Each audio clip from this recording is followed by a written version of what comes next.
नमस्ते दोस्तों। आज का ये वीडियो के अंदर हम एक नए कोर्स को स्टार्ट किए हैं, यूजीसी नेट। ठीक है, कंप्यूटर साइंस के लिए। अगर आप उसका तैयारी कर रहे हैं तो आप वीडियो देखिए, आप समझिए कि हम कैसे समझाते हैं, कैसे क्वेश्चन को डील करते हैं। मतलब आज का ये जो वीडियो है, पहला वीडियो मैं शुरुआत किया हूं, इसमें हम आज प्रीवियस क्वेश्चन को डिस्कशन करने आए हैं। ठीक है, जिसमें कुल 17 क्वेश्चन ही आज के इस वीडियो में रहेगा और उसको हम अच्छे से एक्सप्लेनेशन करेंगे। आपको पता है यूजीसी नेट साल में 2 बार एग्जाम होते हैं, जिसमें 150 क्वेश्चन, कुल 150 क्वेश्चन पूछे जाते हैं। जिसमें पेपर 1 जनरल पेपर है, उसमें उससे 50 क्वेश्चन आते हैं, और कंप्यूटर साइंस का जो पेपर है सीएस, उससे 100 क्वेश्चन होते हैं। कुल 150 क्वेश्चन होते हैं और एक क्वेश्चन 2 नंबर का, मतलब कुल 300 मार्क्स के एग्जाम होते हैं। ये बात आपको पता है। तो इसमें जनरल पेपर के जो टीचिंग एबिलिटी, ये सब जो और इसका बेसिक बात, जो भी जितने भी बेसिक नॉलेज है, सारा चीज पूछा जाता है। रीजनिंग है, इंग्लिश है, ये सब चीज उसके अंदर पूछे जाते हैं। तो मैं स्टार्ट किया हूं आज से, और हम ये कोर्स कंप्लीट करेंगे, मतलब कंटिन्यू पढ़ेंगे। ठीक है, मतलब पेपर 1 को भी पढ़ाया जाएगा, पेपर 2 को भी पढ़ाया जाएगा, कंप्यूटर साइंस। और आज का जो पेपर 2 के अंदर जो कंप्यूटर साइंस के क्वेश्चन जो 100 पूछे जाते हैं, उसमें से दिसंबर 2024 का जो एग्जाम हुए हैं, उसके अंदर का 17 क्वेश्चन को मैं इस वीडियो के अंदर लेके आया हूं। ये जरूर नहीं कि कोई आसान ही क्वेश्चन है, बहुत सारे लॉजिकल क्वेश्चन भी देखने को मिलेंगे और एक्सप्लेनेशन बहुत अच्छा देखने को मिलेंगे।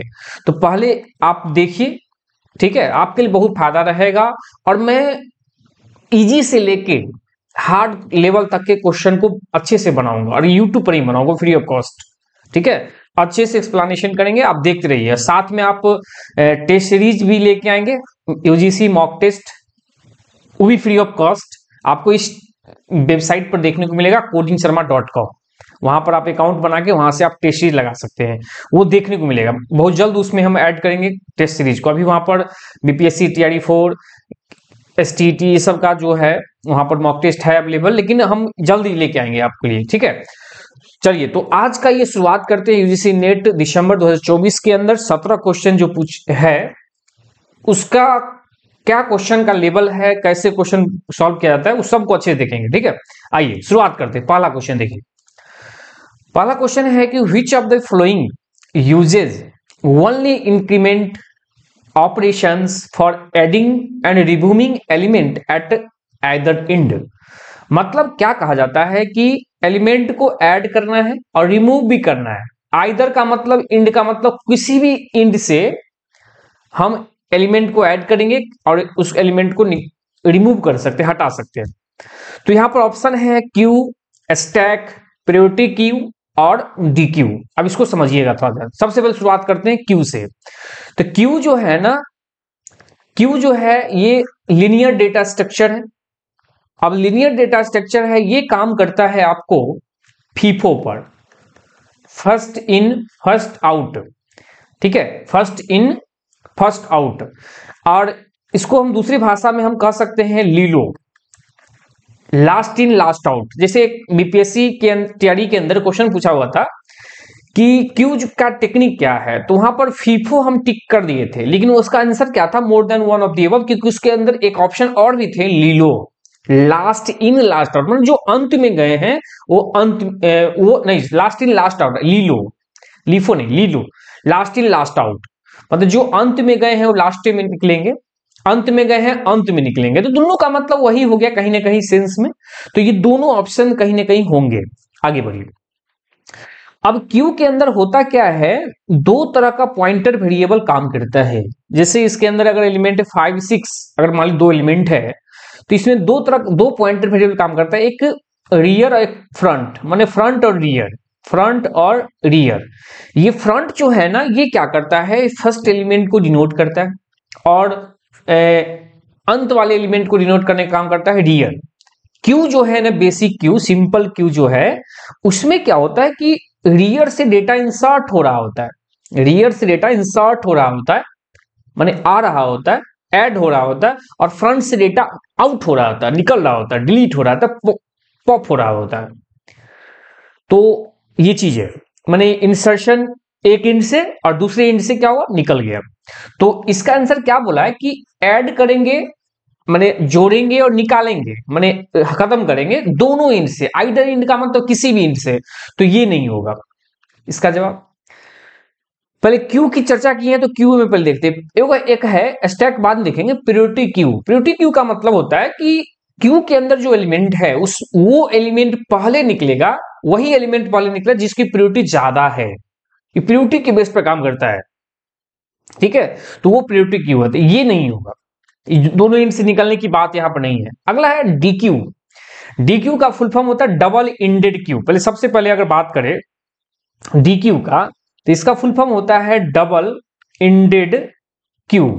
माने डबल इंडेड क्यू का मतलब हो गया कि दोनों इंड से निकलेगा, दोनों इंड से दोनों काम होगा। मतलब क्या हुआ कि जैसे 5 6 5 6 है, तो इस इंड से यहां पर रियर भी होगा और फ्रंट भी होगा, इस जगह रियर भी होगा और फ्रंट भी होगा, माने दोनों रियर और फ्रंट होगा। माने दोनों किसी भी साइड से हम डेटा इंसर्ट कर सकते हैं, आउट भी कर सकते हैं।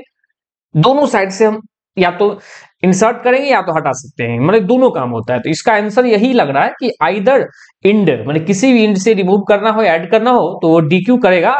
ऑप्शन नंबर 4 इसका आंसर हो जाएगा, जो सही भी है।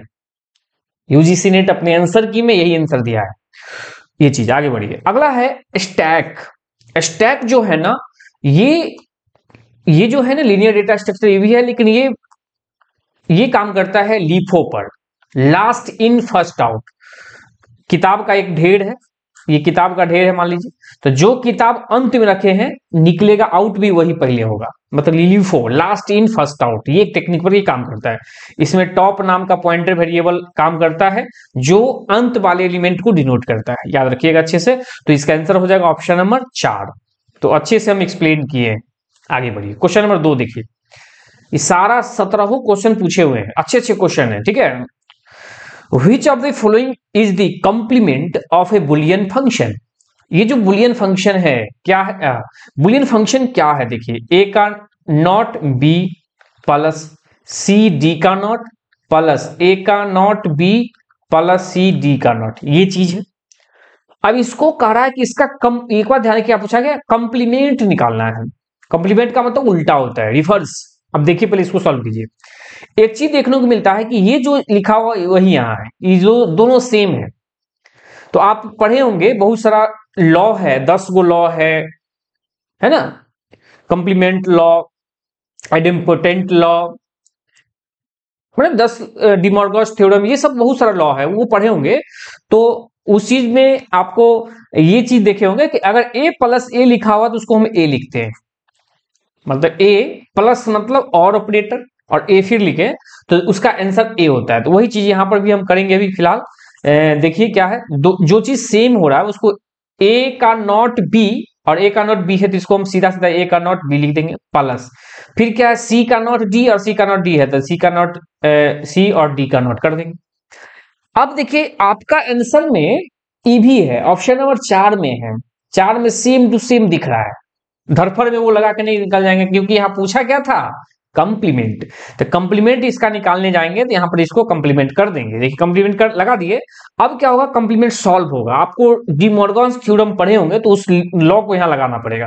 तो इस कंप्लीमेंट को पहले इसके पास लगाएंगे, ए का नॉट बी पर कंप्लीमेंट लगा देंगे, प्लस पर कंप्लीमेंट लगेगा, ये अब फिर कंप्लीमेंट किस पर आएगा, प्लस पर भी आएगा, तो प्लस को इनटू बना देगा, अब फिर कंप्लीमेंट सी और डी का नॉट पर भी आ जाएगा कंप्लीमेंट। अब चलिए अब कंप्लीमेंट फिर इसको सॉल्व करेंगे तो ए का नॉट हो जाएगा, अब प्लस हो जाएगा बी, यहां देखिए कुछ नहीं है डॉट है तो बी प्लस कर देगा उसको, फिर बी का कंप्लीमेंट, ये हो गया डॉट, फिर सी का कंप्लीमेंट प्लस डी, ये हो जाएगा। सीधा सीधा हम कर दिए। अगर इसको भी करेंगे तो ए सीधे हो जाएगा, मतलब फाइनल आंसर निकल गया ए प्लस बी का नॉट डॉट सी का कंप्लीमेंट प्लस डी। ये आंसर इस क्वेश्चन का कंप्लीमेंट वाला निकल गया है, जो ऑप्शन नंबर 3 में है। यही आंसर 3 सही होगा। उम्मीद करते हैं आप समझ गए होंगे। आगे बढ़ेंगे, question number 4, the degree of a relation in database. Database में डिग्री क्या होता है, देखिए डेटाबेस टेबल के अंदर थोड़ा सा समझिए। इसमें अभी हम समझाएंगे आपको डिग्री, टपल, कार्डिनलिटी, ये सब चीज समझने को मिलेगा। ये डेटाबेस टेबल, इसके अंदर फील्ड है आईडी, नेम, एड्रेस, ये फील्ड है 101 ABCMUZ, मान लीजिए एक रिकॉर्ड डाल दी, यहां भी कुछ वैल्यू है 102 है, कुछ भी डाल दिए मान लीजिए। चलिए, तो यहां पर कहता है डिग्री ऑफ रिलेशन। देखिए सबसे पहले अगर बात करें डिग्री का, तो डिग्री इज इक्वल टू होता है number of attribute, number of attribute in relation या टेबल। मतलब एक डेटाबेस टेबल के अंदर जो नंबर ऑफ एट्रीब्यूट होंगे, एट्रीब्यूट कहते किसको है, एट्रीब्यूट कहते हैं कॉलम को, जो कॉलम है उसको एट्रीब्यूट बोलते हैं। आपको यहां दिख रहा है कि एक आईडी नाम का कॉलम है, एक नेम नाम का, एक एड्रेस नाम का, मतलब 3 एट्रीब्यूट है। तो 3 एट्रीब्यूट जो है the number of attribute is called degree, माने इस टेबल का जो डिग्री हो जाएगा 3 हो जाएगा। डिग्री कितना होगा, 3 होगा। तो number of attribute in relation is called degree. Option number 2 सही है, इसका आंसर हो जाएगा ऑप्शन नंबर 2, एकदम सही निकल के आएगा आंसर। आगे बढ़िए, अगला है the number of tuple in relation. देखिए टपल किसको बोलते हैं, टपल रो को बोलते हैं, एट्रीब्यूट किसको बोलते हैं, कॉलम को बोलते हैं। तो नंबर ऑफ टपल मतलब यहां पर देखिए कितने टपल है, 1 और 2 टपल है, मतलब रो कितने हैं, 2 रो है। तो number of tuple is called कहलाता है कार्डिनलिटी, कार्डिनलिटी, ठीक है, कार्डिनलिटी कहलाता है number of tuple is equal to, याद रखिएगा अच्छे से। उसके बाद number of values in a domain. Domain क्या होता है समझ लीजिए, डोमेन जो होता है किसी भी एट्रीब्यूट के अंदर जो रेंज फिक्स कर देते हैं, जो हम क्या कहते हैं रिस्ट्रिक्शन लगा देते हैं, वो चीज डोमेन कहलाता है। जिसे वैल्यू फिक्स कर दिए कि एक आईडी एक से लेके 1 के बीच में होगा, तो एक रिस्ट्रिक्शन लगा दिए, एक रेंज फिक्स कर दिए, तो डोमेन कहलाएगा। और अगला है द नंबर ऑफ की इज रिलेशन। नंबर ऑफ की इज इन रिलेशन ये कहलाता है, जैसे एक टेबल है उसके अंदर प्राइमरी की, दूसरा भी टेबल है उसके अंदर भी प्राइमरी की, अब दोनों टेबल में एक कॉमन फील्ड है, प्राइमरी की यहाँ आईडी है उसमें भी आईडी है, तो उस दोनों में जो रिलेशनशिप जो बनेगा वहां पर फॉरेन की का बनेगा, वो चीज है। लेकिन इसका आंसर ऑप्शन नंबर 3 है। आगे बढ़ेंगे, क्वेश्चन नंबर 4 देखिए, ये मैचिंग करने का क्वेश्चन, ये सब क्वेश्चन यूजीसी नेट का जो है ना बहुत फेवरेट क्वेश्चन है। कहता है कि लिस्ट 1 को लिस्ट 2 से मैच कीजिए, कैसे करेंगे देखिएगा। सबसे पहले ए नंबर ऑप्शन में है service level agreement. Service level agreement पहले सब पढ़ लेते हैं। वर्चुअलाइजेशन, ठीक है, इंटरनेट ऑफ थिंग IoT और प्लेटफॉर्म एज ए सर्विस। ध्यान दीजिएगा, सबसे पहले जो जानते हैं उसको देखिए।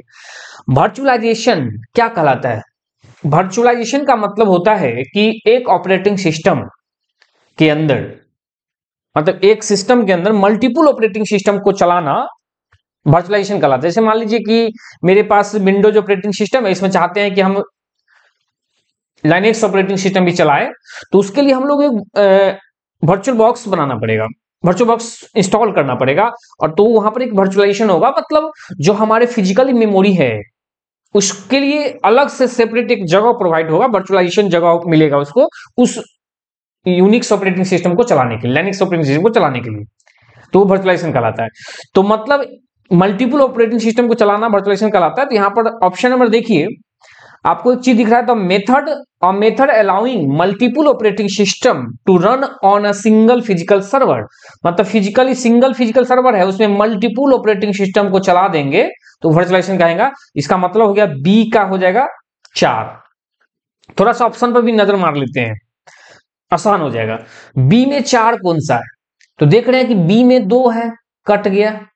बी में 1 है, यो कट गया। मतलब ऑप्शन नंबर 3 नहीं होगा, 1 नहीं होगा, ऑप्शन नंबर 2 और 4 में से कोई एक होगा। आगे बढ़ते हैं, अब जिसका भी जानते हो उससे हिसाब लगाइए। अगला है इंटरनेट ऑफ थिंग्स IoT, ये क्या होता है, अब थोड़ा सा पढ़िए। कहता है the technology that connects and enable communication between physical devices over the internet. अगला है और develop environment provides over the internet to create and deploy application contract that specify performance standard and service availability। देखिए यहां पर क्या है, service level agreement.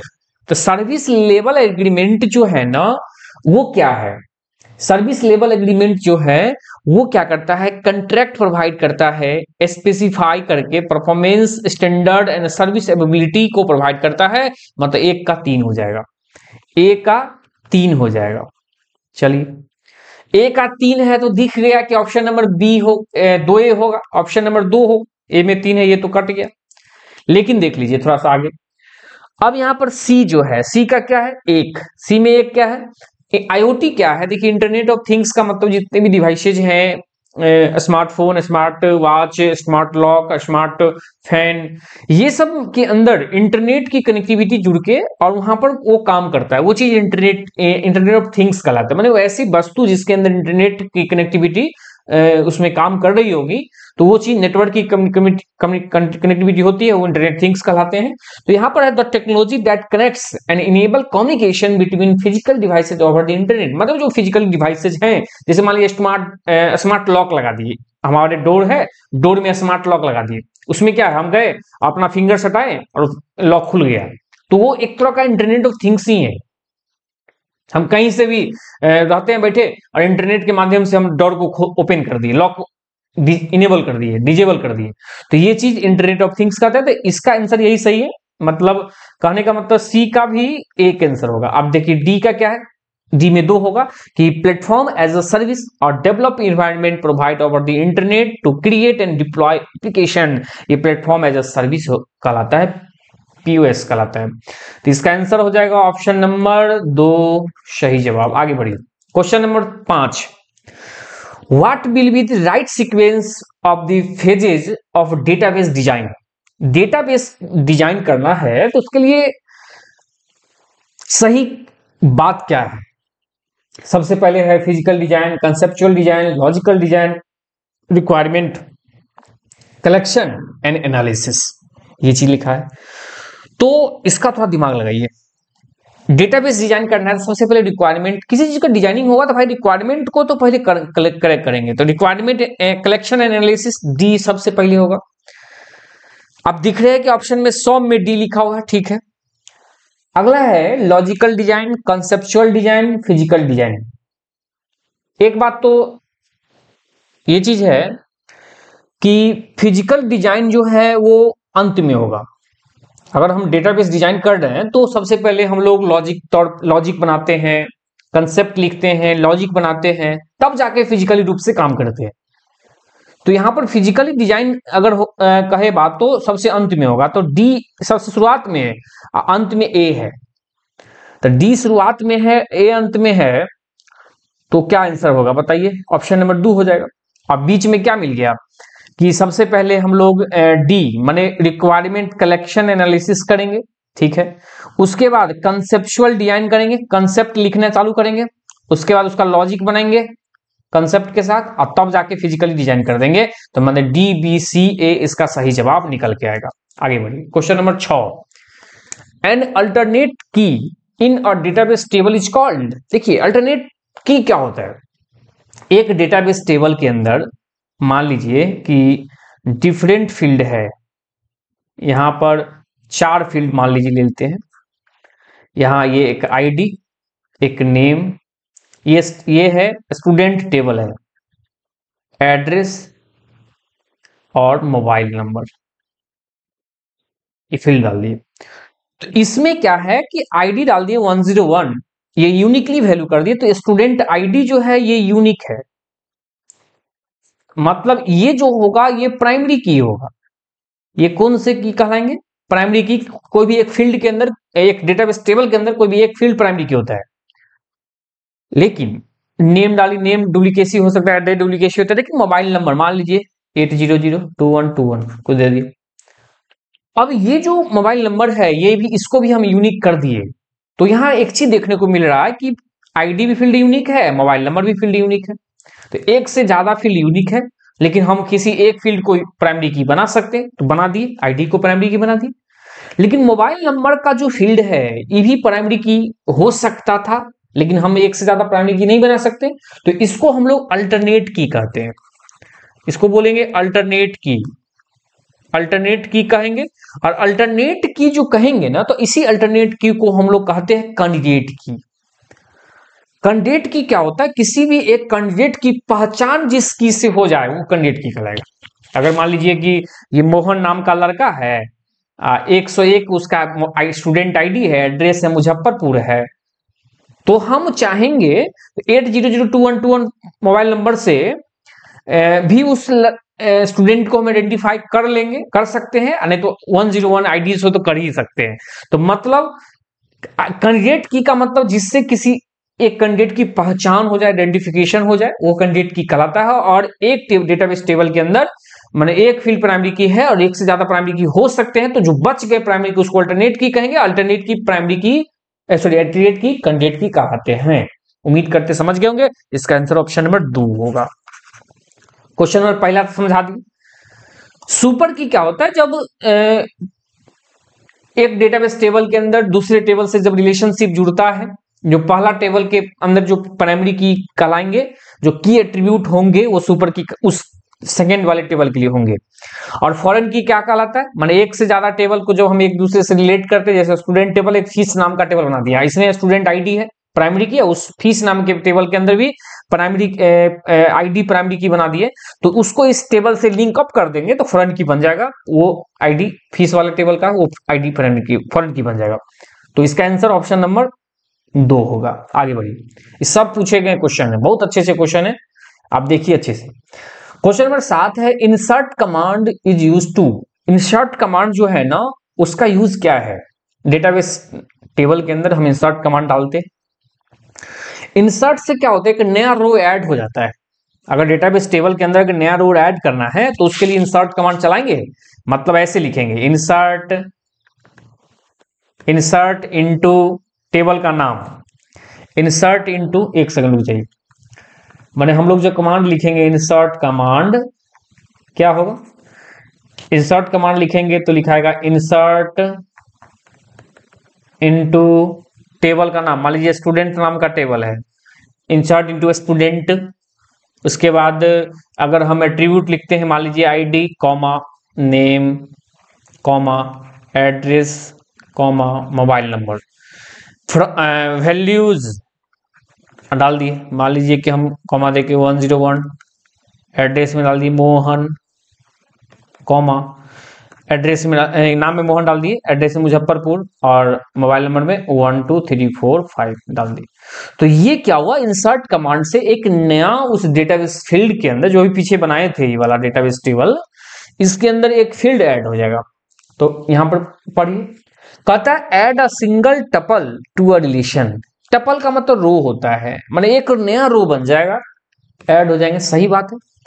Add multiple tuples in a row in relation, add values in specific attribute, ठीक है। Insert new table, सबसे पहले देखिए ऑप्शन काट के हटाते हैं।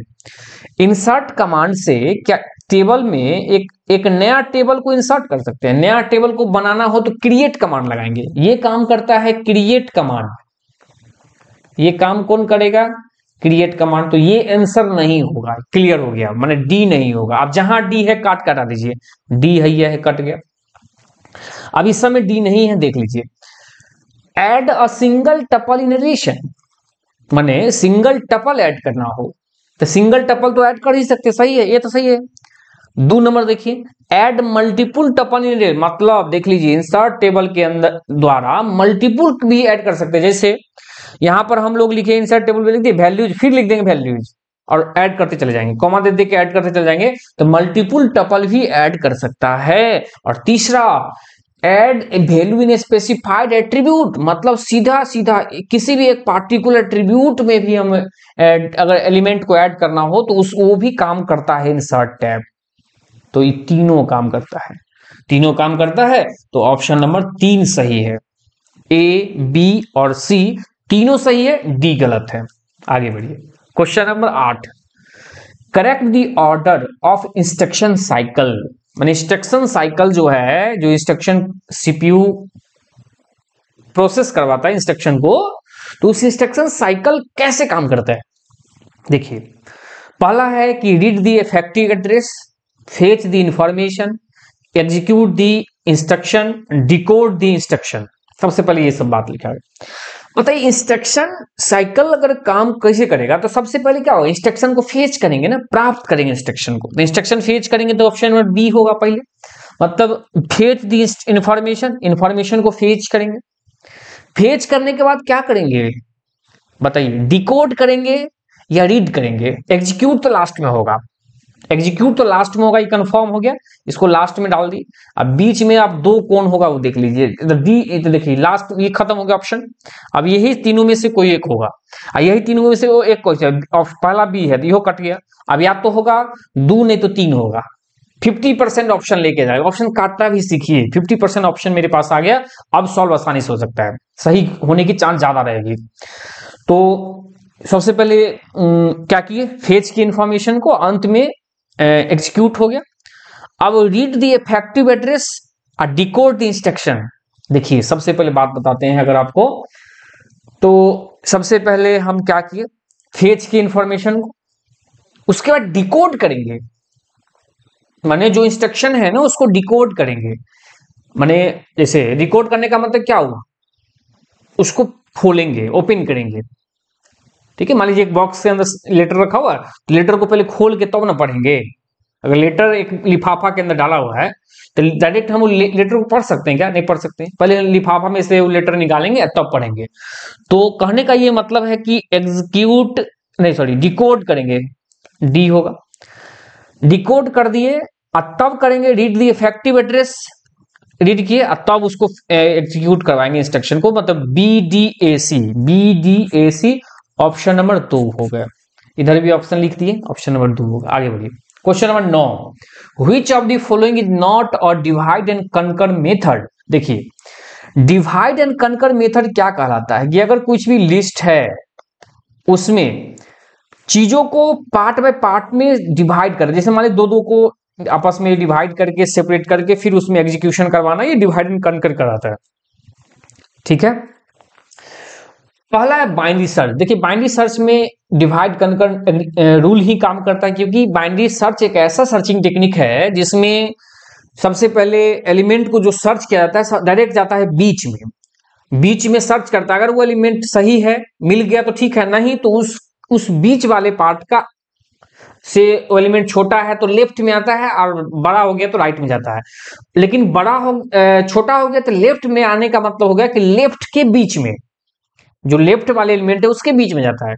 मतलब ये डिवाइड कर करके ये काम करता है। मतलब सबसे पहले डायरेक्ट चल गया बीच में, बीच में जाने का मतलब दो पार्ट में वो लिस्ट डिवाइड हो गया, दो पार्ट में जब लिस्ट डिवाइड हो गया तो वहां चेक किया नहीं हुआ तो फिर उस लेफ्ट वाले के भी लेफ्ट में जाएगा, मतलब फिर वहां पर डिवाइड करता है। डिवाइड टेक्निक रूल जो है इसमें काम करता है।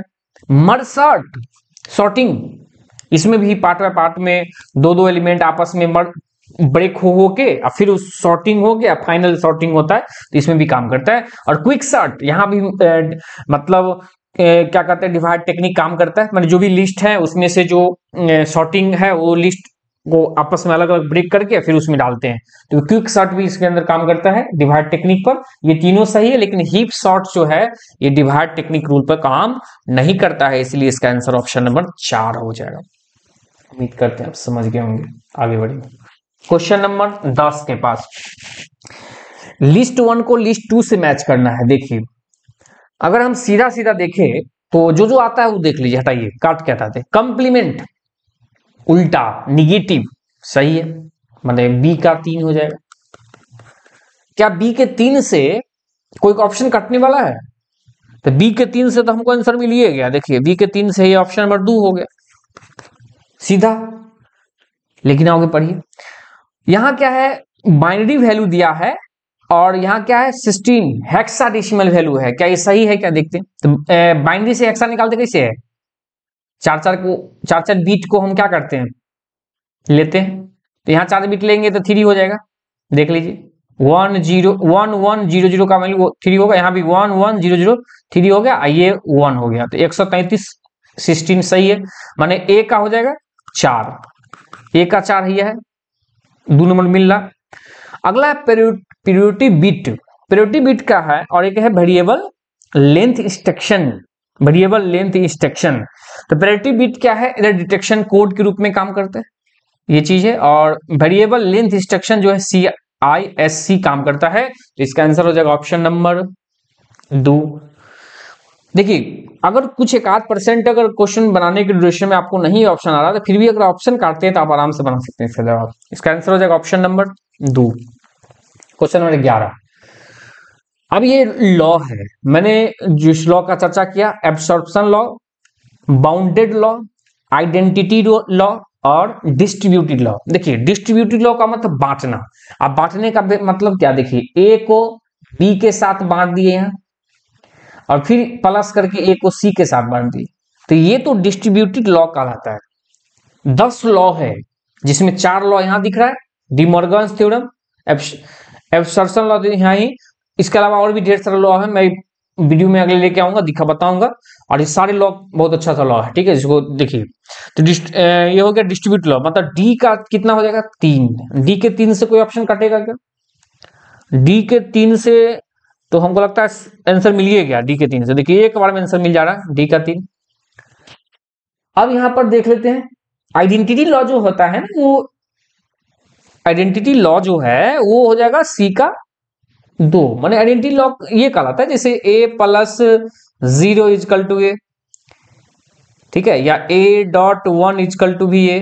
तो ये जो है ना ये लॉ कहलाता है आइडेंटिटी लॉ। ये हो गया। उसके बाद क्या है, एब्सर्शन लॉ जो है ये वाला है कि मतलब जिस a प्लस a.b अगर लिखा हुआ ऐसा तो जिसकी संख्या ज्यादा है वो आंसर हो जाएगा। मतलब a.a में ए की संख्या ज्यादा है तो वो आंसर निकल के आ गया।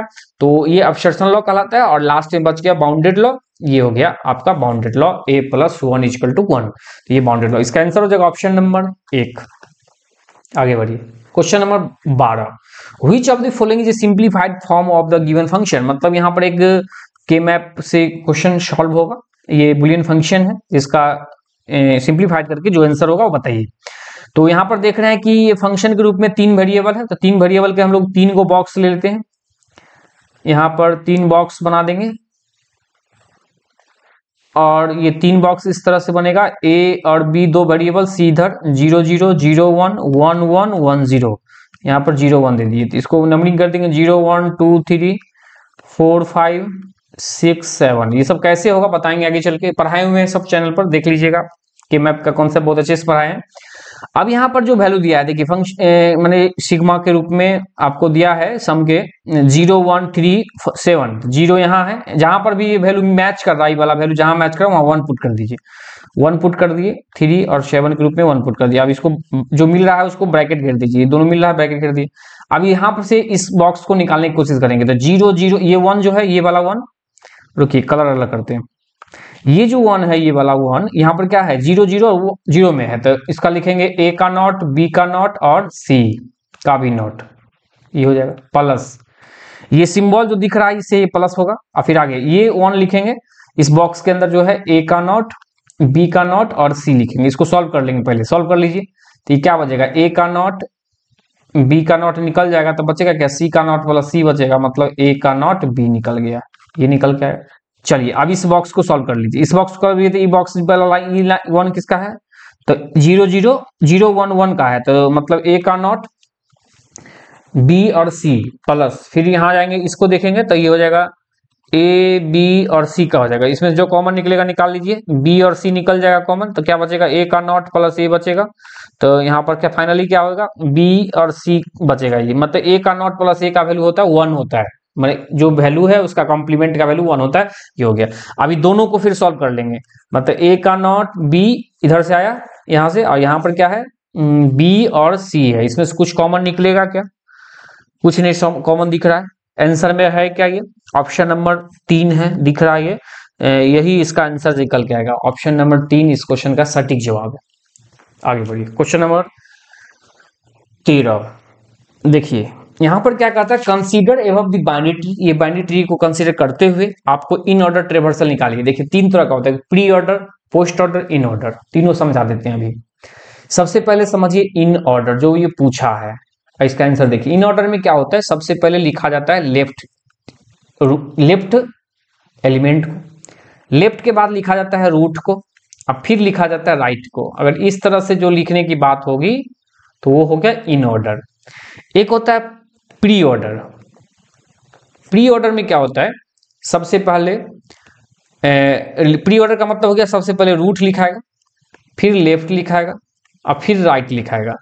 इस तरह के लिखने की बात आएगी तो वो होगी प्री ऑर्डर। एक होता है पोस्ट ऑर्डर।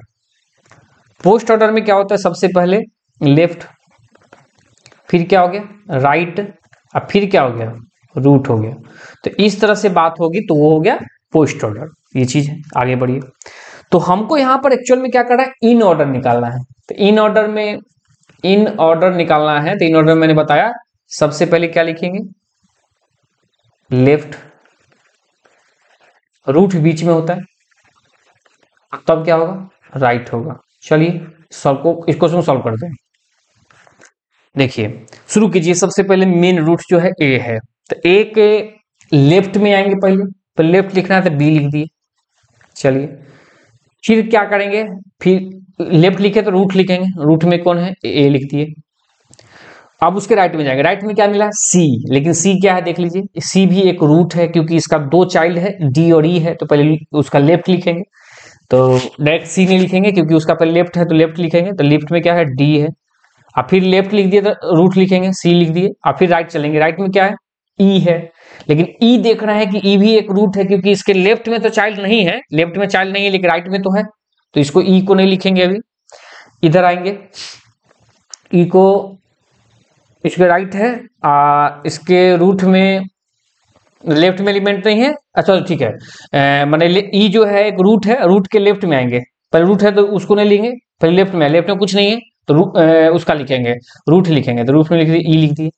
फिर राइट चलेंगे तो ई के राइट में आएंगे तो एफ मिला, एफ क्या है एक रूट है, तो रूट पहले नहीं लिखेंगे, पहले उसके लेफ्ट लिखेंगे, लेफ्ट में क्या है जी है, जी है तो लेफ्ट लिख दिए। फिर क्या करेंगे राइट रूट लिखेंगे, तो रूट में कौन है एफ है, और फिर क्या लिखेंगे राइट लिखेंगे एच लिखेंगे, तो हो गया। इस तरह से ये क्या निकल के आएगा इस ग्राफ का, इन ऑर्डर निकल के ऑप्शन मिला लीजिए बी ए डी सी, पहले जी वाला ऑप्शन कट गया, बी ए डी सी है, B A D C, B A E गलती हो गया, ऑप्शन नंबर एक सही होगा, ऑप्शन नंबर एक इसका सही होगा, B A D C E G F C E G F H, ये आंसर इसका निकल के आएगा ऑप्शन नंबर एक। उम्मीद है आप समझ गए होंगे, 13 का ऑप्शन नंबर एक होगा। आगे बढ़िए, क्वेश्चन नंबर 14, फिर मैचिंग वाला क्वेश्चन आ गया, तो पढ़िए। लिस्ट वन में जो प्रोसेस है उसका फंक्शन है, देख पहला है internet messaging access protocol IMAP, address resolution protocol ARP, post office protocol POP, telnet protocol telephone network protocol है। ये चीजें हम जिसको जानते हैं उसको समझिए। सबसे पहले देखते हैं ऑप्शन नंबर बी जो है एड्रेस रिजोल्यूशन प्रोटोकॉल। ये क्या करता है, एक प्रोटोकॉल है जो मैप IP एड्रेस को मैक एड्रेस या लोकल सिस्टम पर काम करता है, मतलब बी का ऑप्शन नंबर 3 होगा। पोस्ट ऑफिस प्रोटोकॉल POP जो है ना, ये क्या करता है, अब प्रोटोकॉल दैट अलाउ ईमेल, पहले देखिए बी में 3 आया, काट के पहले हटाइए ऑप्शन, बी में 3 है तो यहां नहीं होगा, यहां नहीं होगा, या तो 3 होगा नहीं तो 4 होगा। अब 3 और 4 में से देख रहे हैं कि ए का 4 कंफर्म हो गया, ए का जो है 4 कंफर्म हो गया, ए का 4 कंफर्म हो गया, मतलब internet message access protocol IMAP क्या है, a protocol that allow accessing email on the server without downloading them, मतलब सर्वर पर बिना डाउनलोड किए हुए ईमेल को एक्सेस करने की बात आएगी तो IMAP प्रोटोकॉल काम करता है।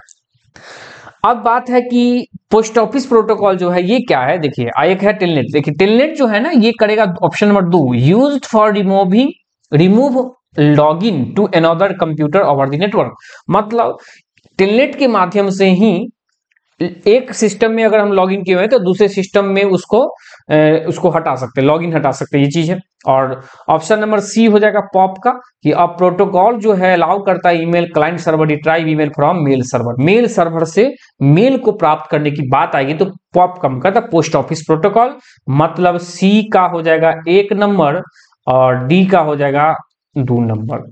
इसका आंसर हो जाएगा ऑप्शन नंबर 3, ऑप्शन नंबर 3 निकल गएगा, 1 में 4, बी में 3, सी में 1 और डी में 2, यही आंसर सही है। आगे बढ़िए, question number 15, which of the following command can be used to modify data in SQL table. अब SQL टेबल के अंदर एसक्यूएल टेबल के अंदर डेटा को मॉडिफाई करना है, तो डेटा को मॉडिफाई करने की बात आएगी तो डिलीट तो नहीं होगा। एक सेकंड रुक जाइए, काटेंगे नहीं। मॉडिफाई करने की बात आती है तो मॉडिफाई मत सर समझ लीजिए, मॉडिफाई का मतलब क्या, बदलाव करना। थोड़ा सोचना है, थोड़ा सा दिमाग लगाना पड़ेगा आपको। बदलाव करना, तो कोई चीज को डिलीट करते हैं वो भी तो बदलाव है ना। डेटाबेस टेबल के अंदर अगर 5 फील्ड है, 5 रो है, आप किसी एक स्टूडेंट के रिकॉर्ड को डिलीट करना चाहते हैं तो डिलीट करें तो वो भी तो एक मॉडिफिकेशन है डेटा का उस टेबल के अंदर। तो कहने का मतलब ये सही है। इंसर्ट, अगर हम डेटाबेस टेबल के अंदर 5 रिकॉर्ड है और एक रिकॉर्ड बढ़ा दिए, 6ठा रिकॉर्ड बढ़ा दिए, तो कहीं ना कहीं वहां भी तो एक डेटा का मॉडिफिकेशन हुआ। तो डेटा की मॉडिफिकेशन जरूर हुआ, चेंजेस हुआ उसके अंदर, टेबल के अंदर। तो इंसर्ट भी एक तरह का काम करता है। अपडेट, अपडेट भी तो, अपडेट तो सीधा सीधा मॉडिफिकेशन है कि अगर किसी एक फील्ड के अंदर मोहन नाम का स्टूडेंट को चेंज करके उसके अंदर श्याम डालना है, उसका नाम चेंज करना है, वो मॉडिफिकेशन वो भी काम करेगा। लेकिन सेलेक्ट, चुनना है, इसमें कोई मॉडिफिकेशन की बात होती नहीं है, इसलिए इसका डी नहीं होगा। लेकिन ए, बी और सी तीनों होगा। थोड़ा सा हाई लेवल चीज समझना है हमको। ऑप्शन नंबर 4 हो गया, दिमाग को खोलना है, नहीं तो ऑप्शन नंबर सी मार लगा लेते, ऑप्शन में है भी नहीं सी। कंफ्यूज ज्यादा नहीं होना है, क्योंकि इंसर्ट करने में भी मॉडिफिकेशन, डिलीट में भी मॉडिफिकेशन, अपडेट में मॉडिफिकेशन होगी, लेकिन सेलेक्ट में मॉडिफिकेशन नहीं होगी। आगे बढ़िए, question number 16। Arrange the following steps in order traversal of binary tree in a correct order. In order traversal के अंदर जो अभी इन ऑर्डर बता रहे थे, उसमें क्या करेक्ट ऑर्डर होगा? इन ऑर्डर में अभी हमने क्या बताया, जल्दी बताइए। इन ऑर्डर में मैंने बताया सबसे पहले लेफ्ट होगा, फिर चलेंगे रूट के पास, तब जाएंगे राइट के पास। मैंने बताया था अभी, रूट बीच में होगा। देख लीजिए, visit the left sub tree, पहले पूरा पढ़िए तो आंसर लगाने की कोशिश, धड़फड़ाक मारेंगे तो फिर दिक्कत हो जाएगा। Visit the right root node, फिर ये हो गया स्टार्ट ट्रेवर्सल फॉर, ये हो गया रिपीट द, हाँ चलिए सबसे पहले स्टार्ट करेंगे ट्रेवर्सल को, start traversing by visiting the node in rooted root. माने सबसे पहले हम स्टार्ट करेंगे, तब क्या करेंगे, ऑप्शन नंबर ए के पास जाएंगे, लेफ्ट लिखेंगे, फिर जाएंगे रूट के पास, माने ऑप्शन नंबर बी आएंगे, फिर ऑप्शन नंबर सी के पास आएंगे, माने राइट विजिट करेंगे। माने यह काम ऑप्शन नंबर ई लास्ट में आ जाएगा, माने यह काम को रिपीट करना है। तो D A B C E, D A B C E option number 3 में है जवाब, और ये सही है। उम्मीद करते समझे होंगे। आगे बढ़िए, क्वेश्चन नंबर 17 और आज का अंतिम क्वेश्चन है, क्योंकि इसके बाद क्वेश्चन नहीं लाए हैं, हम शुरुआत किए थे और फिर हम आगे करेंगे कंटिन्यू पहले प्रीवियस ईयर बनाएंगे, उस फोकस करेंगे, उस रिलेटेड क्वेश्चन जितने भी आएंगे सबको हम अच्छे से डिस्कशन करेंगे। ये शुरुआत किए हैं अभी, देखते चलिए क्या क्या होने वाला है।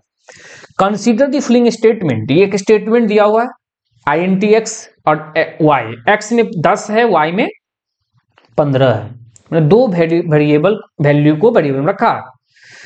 आगे आते हैं तो x इक्वल टू वाई, आपको पता होना चाहिए कि एक दो तरह का इक्वल ऑपरेटर देखने को मिलता है। ये दोनों ऑपरेटर में देखिए, यहां पर क्या है, सिंगल इक्वल टू, ये है आपको असाइनमेंट ऑपरेटर, ठीक है, ये असाइनमेंट ऑपरेटर है। ये क्या है, ये है रिलेशनल ऑपरेटर। अब दोनों ऑपरेटर में थोड़ा सा अंतर है, ये रिलेशनल ऑपरेटर है, दोनों ऑपरेटर में अंतर है। ये ऑपरेटर जो रिलेशनल ऑपरेटर है, रिलेशनशिप बताता है, मतलब एक वैल्यू को दूसरे वैल्यू से कंपेयर करता है, बराबर कंपेयर करता है कि दोनों बराबर है कि नहीं है, तो relational operator double equal to वाला। लेकिन single equal to assignment operator ये क्या करता है, जैसे x इक्वल टू 5 लिखे तो ये सिंगल इक्वल टू क्या करता है, 5 नाम का डेटा x नाम के वेरिएबल में लोड किया जा रहा है, रखा जा रहा है, असाइन किया जा रहा है, असाइनमेंट ऑपरेटर है। तो आप समझिए यहां। अब थोड़ा सा आइए, यहां क्या x single equal to y है, एक्चुअल में यहां कंपेयर की बात है। देखिए यहां पर ये मैंने क्वेश्चन मार्क लगाया, फिर क्लोन दिया, ये एक तरह का टर्नरी ऑपरेटर है, कंडीशनल टर्नरी ऑपरेटर है। मतलब ये कंडीशन सेटिस्फाई करेगा तो ये काम करेगा, अगर सेटिस्फाई नहीं किया तो ये काम करेगा, ये बात होगी यहां पर। लेकिन यहां पर क्या दिख रहा है, कंडीशन चेक किया जा रहा है, x single equal to y। पता है सिंगल इक्वल टू से कंडीशन चेक नहीं होती है, सीधा से जानते हैं। डबल इक्वल टू रहता तो वहां बराबर चेक होता, लेकिन यहां पर ऐसा है नहीं, तो नहीं है तो क्या होगा, ये x का y का वैल्यू उठा के x में रख देगा, y का वैल्यू उठा के x में रखा, y में कितना है 15, एक्स में कितना है 10, 10 को हटा के 15 कर देगा। मतलब जो पहले से एक्स में 10 है, वाई में 15 है, अब ये लाइन जब चलेगा तो एक्स में उठा के रख दिया 15, वाई में कितना है 15 ही तो है, आगे बढ़ेगा।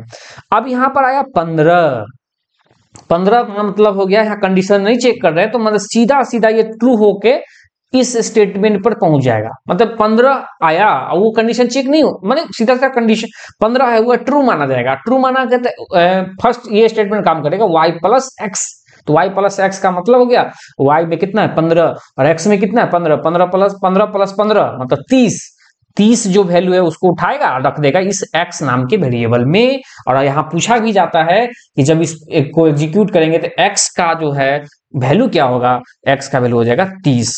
थोड़ा सा सोचने वाला क्वेश्चन था, उम्मीद करते समझे होंगे।